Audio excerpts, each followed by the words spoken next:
So thank you to the organizers for the opportunity to speak today. So my name is Nicholas Condon. I'm from the University of Queensland, which is where Roger Webb was from. And I work in a light microscopy core facility. So our core facility has about 20 instruments. We also have about 20 virtual desktops that we run. We're an open access facility with about 150 users annually, spread around about 40 groups, and about 20% of those are outside of our institute. We do about 170 one-on-one trainings a year, and we run a number of workshops as well. But our users cite our facility about 70 times in the last 12 months. So in our facility, we support our users from sample prep all the way through to publication. And we've heard a little bit about RDM already today, which is our platform at the university. But as I said, we run workshops, we run training sessions, knowledge exchanges with other facilities, and we create tools and platforms to facilitate the big data transition to publication. But my big data journey kind of began when my supervisor and then myself went to visit Lyon and the team at AIC to use this new microscope, the Lattice. And then our institute bought one, and we went, oh my God, what are we going to do with the data? So we started building out a plan for having analysis servers because the workstation PCs are not big enough. And then over the years, we've bought a whole bunch of other light microscopes with cameras that make a lot of data. And we've kind of, at the same time, been expanding out our computing side and the IT infrastructure. So I'll cover these a little bit more in future slides, but we have a HPC cluster, and I didn't want to support our users on command line interface to the HPC, so we built a first generation website GUI, which we called the image processing portal.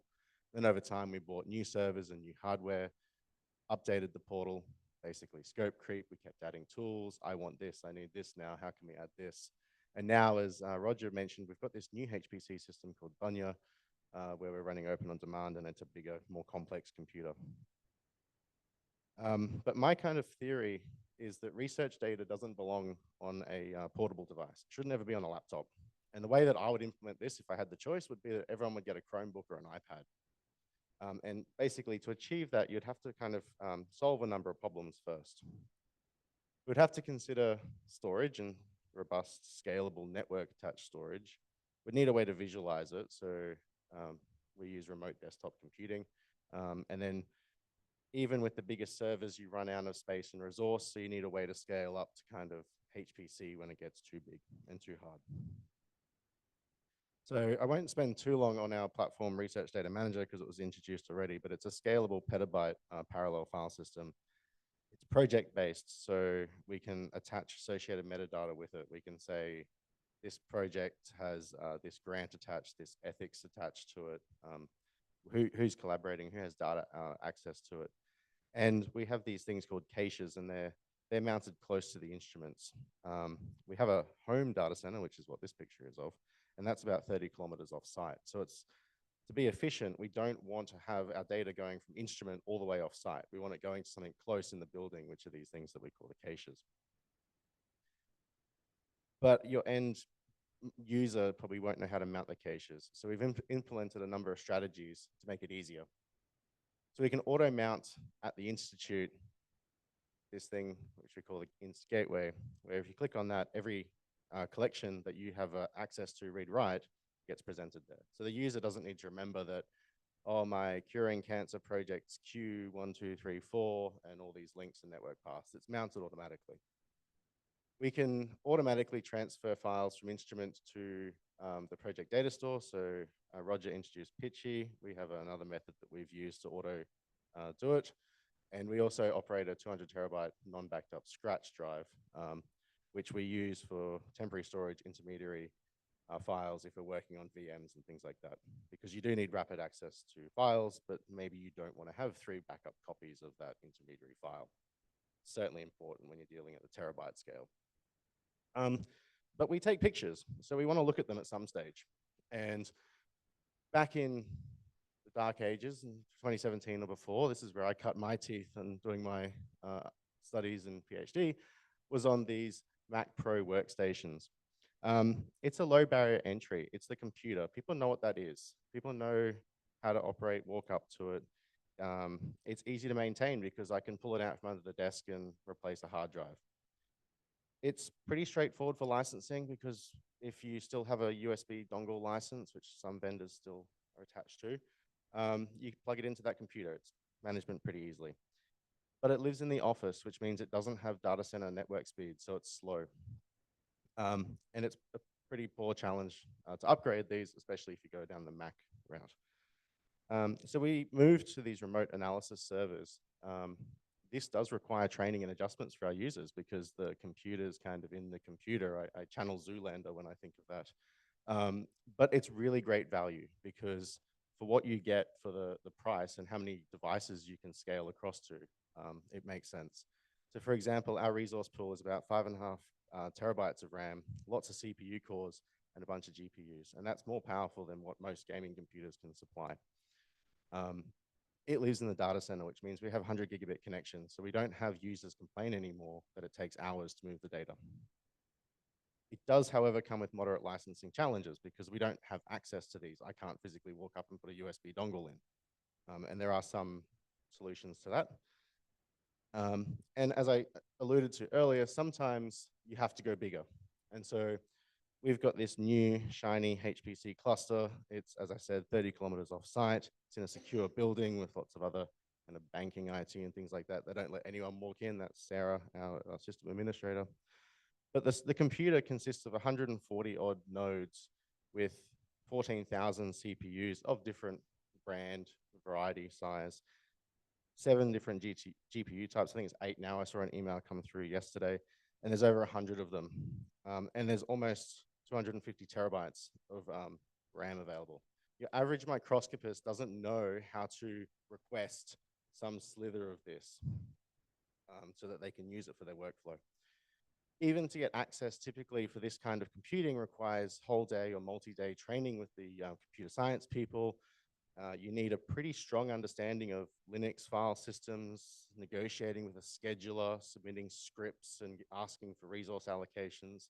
Wall time is not something that's in the vocabulary of my facility users.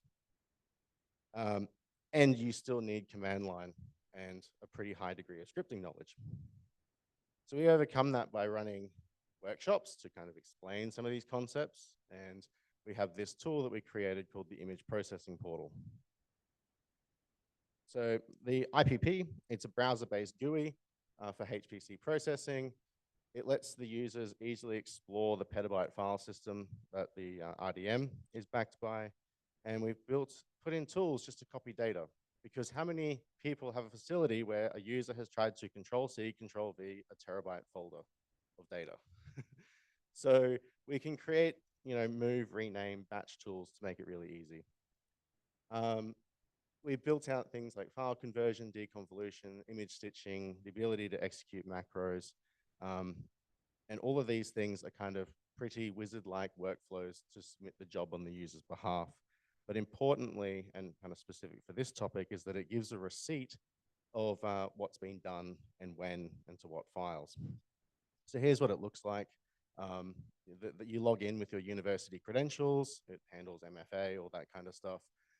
And then you can select single files or directories or folders and work through kind of paginated tool wizards so that you can say, this is what we have, these are the files, and these are the things I want to do to it. But to go one step further, we kind of go in and are writing some metadata scrapers and using OME and getting extra fields so that we can populate those paginated tabs with information. None of my users know what the back projected pinhole radius of a Zeiss confocal is, but it's needed to do proper deconvolution. So we can calculate and get that information. As I said, we issue receipts. You get an email saying, hey, it's all been done. And we have the hard kind of code files that we can see what settings are exactly used. But what's the point of this? For deconvolution, the impact is we see about a 10-fold reduction in processing time. 8 times less touch points means that we don't have our users copying to scratch on the HPC and kind of forgetting and not removing it. All of that's managed, so you can just build your job, hit go, and it's done. Our throughput time, we get about 1 minute per 10 gig of data, or about 1.5 per terabyte. We do image stitching using Terra Stitcher. We see about a 15 times reduction in processing time versus using a laptop. Now that's subjective because you might have a really powerful laptop, but suffice to say it's faster. And we've got some metadata scrapers to try and determine the layout for better quality of service. Quickly move on. Macro execution. Again, depending on the macro, we see a reduction in time. We have core ones, so our users want to batch project a whole folder of images. It's great, they don't need to write code for it, but they can also BYO code and execute that. So a couple of kind of data real world examples. We had a visiting academic come to use the lattice and the spinning disk confocal and made 80 terabytes in 2 weeks. And our systems can handle that fine, and we can ship it off to them, whether they're in Australia or outside with tools like Globus and things like that already connected. We also have contract commercial research people coming and using our facility with a whole bunch of things. In a month, we made about 17 terabytes, and we ship that off to their S3 bucket in Ireland. But you want to get all this working, you have to have a trusting relationship with your IT. The way that we approached it was we did the sums on the storage. How much data can you generate? How fast is it going to be generating? And what's the overhead if the network goes down? So what's your kind of buffer that you need? For the network, we had we wanted to show IT that this instrument is booked back to back every day, so we don't have time to have it not be running and transferring data. To process the data, you've got to kind of identify what software you need. A lot of my user software runs in Windows, so you have to know that you can run Windows desktops, not Linux desktops. Is it scalable? Visualize, so we create these remote work servers. We had to pioneer kind of solutions there, and a lot of evaluation. Disseminating stuff we can align with the university through their policies around the research data manager sharing. Advertising, come to the poster. Lots of other things that we're doing with tracking workshops and getting business analytics. How do we manage virtual desktops in the multi-user facilities? Come and chat. I'm just one person on the team who make a lot of things. All the talks are on links on our link tree. You can download them there or come into the poster, and happy to take questions if I've got 2 minutes left.